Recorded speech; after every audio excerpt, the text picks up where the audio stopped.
Alors, comment ça marche, de gagner de l'argent sans bouger de son canapé? On en rêve tous, non? C'est le principe du revenu passif. Imaginez que vous achetez une petite partie d'une grande entreprise, comme si vous achetiez une brique d'un immense immeuble. Cette petite brique, c'est une action. Et quand l'entreprise fait des bénéfices, elle peut décider de partager un petit bout du gâteau avec vous. C'est ça, un dividende? C'est un peu comme un loyer que l'entreprise vous verse, juste parce que vous êtes propriétaire d'une de ces briques. C'est simple comme bonjour, et ça peut rapporter gros.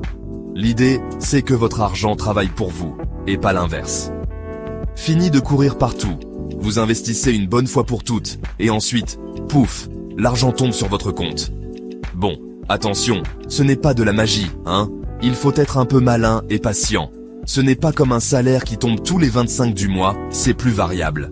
Certaines entreprises versent des dividendes tous les 3 mois, d'autres une fois par an. Mais l'objectif est là, créer une source de revenus qui ne dépend pas de votre temps de travail. C'est comme planter un arbre fruitier. Au début, il faut s'en occuper, mais après, il donne des fruits tout seul. Ce qui est génial avec cette méthode, c'est que tout le monde peut le faire. Pas besoin d'être un grand expert de la finance avec 3 écrans d'ordinateur. On peut commencer avec de petites sommes, un peu comme on mettrait de côté pour les vacances. Vous achetez quelques actions par-ci, quelques actions par-là. Et petit à petit, votre portefeuille grandit. C'est comme un puzzle qu'on assemble pièce par pièce. Chaque nouvelle action est une pièce de plus qui vous rapproche de votre objectif. L'important, c'est de commencer, même avec peu. C'est le premier pas qui compte, comme pour une visite d'appartement. Il ne faut pas confondre ça avec le fait de jouer en bourse, où on achète et on vend très vite pour faire un coup. Non, là, on est sur du long terme. On cherche des entreprises solides, des maisons bien bâties qui ne vont pas s'écrouler à la première tempête. On devient un partenaire de l'entreprise, on croit en son projet, en ses produits.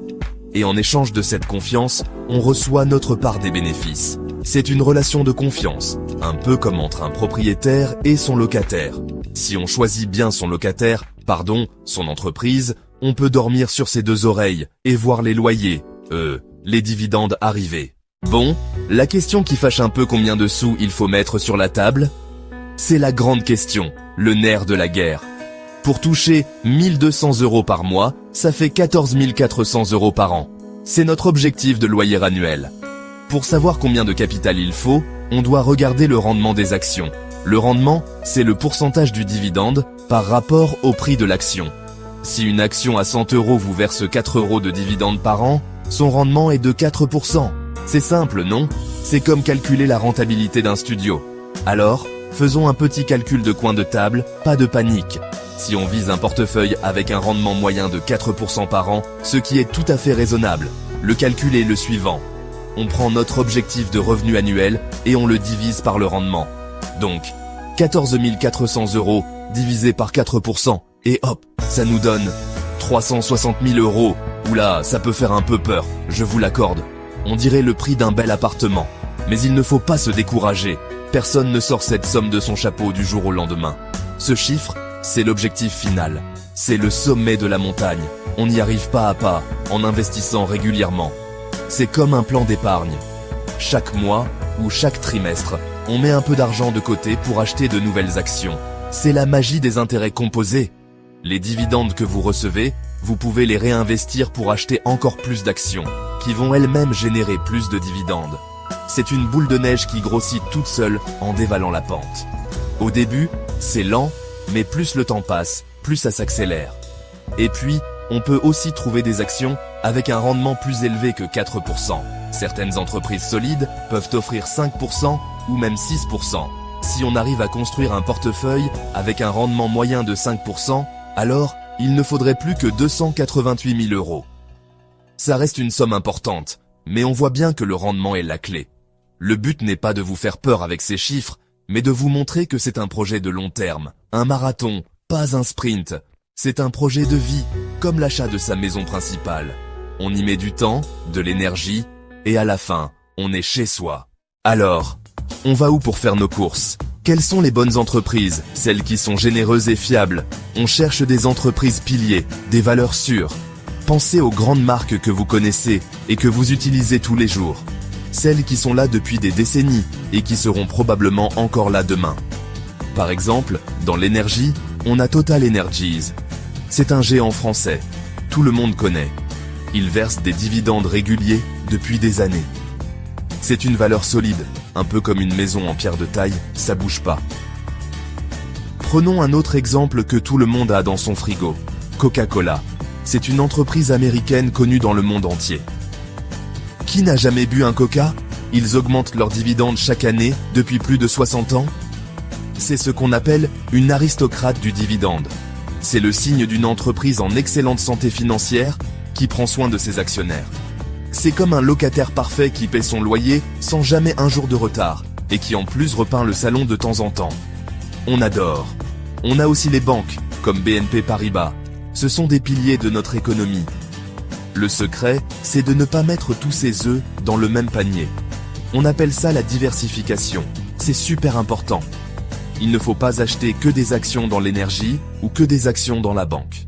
Imaginez que le secteur de l'énergie connaisse une crise. Patatras. Tous vos revenus seraient affectés. Il faut donc mélanger les secteurs. Un peu d'énergie avec Total Energies, un peu de consommation avec Coca-Cola ou Danone, un peu de finance avec BNP Paribas ou AXA, un peu de luxe avec LVMH, un peu de santé avec Sanofi.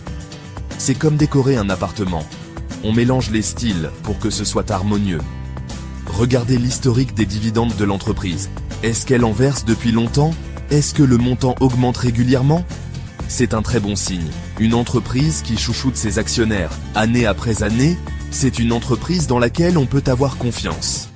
Il faut faire ses devoirs, un petit peu, comme quand on vérifie les diagnostics avant d'acheter une maison. On regarde si les fondations sont solides, si la toiture est bonne. Ici, on regarde la santé financière de l'entreprise, ses projets, sa place sur le marché. C'est un petit travail d'enquête, mais c'est passionnant. Allez, on se lance. On passe à la pratique. Comment on construit ce fameux portefeuille? Imaginons qu'on a notre capital de 360 000 €. On va le répartir intelligemment. Par exemple, on pourrait mettre 40 000 € sur Total Energies. Avec un rendement d'environ 5%, ça nous rapporterait déjà 2 000 € par an. Ensuite, on ajoute 40 000 € sur BNP Paribas. Avec un rendement qui peut atteindre 6%, hop, 2 400 € de plus dans la poche chaque année. On continue notre marché, 40 000 € sur l'assureur AXA, 40 000 € sur le géant du luxe LVMH et 40 000 € sur l'expert de la construction Vinci. On ne s'arrête pas là. Il faut voir plus loin que la France. On va ajouter des entreprises internationales pour être encore plus solide. On pourrait mettre 40 000 € sur Coca-Cola aux États-Unis et 40 000 € sur un géant de la pharmacie comme Johnson & Johnson. On peut aussi penser à l'Allemagne avec Siemens, par exemple. En mélangeant ainsi les entreprises, les secteurs et les pays, on construit un portefeuille super costaud.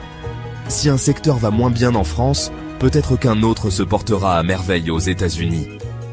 C'est ça, la sécurité de la diversification. On ne dépend plus d'une seule économie. Une fois que tout est en place, le travail n'est pas complètement fini.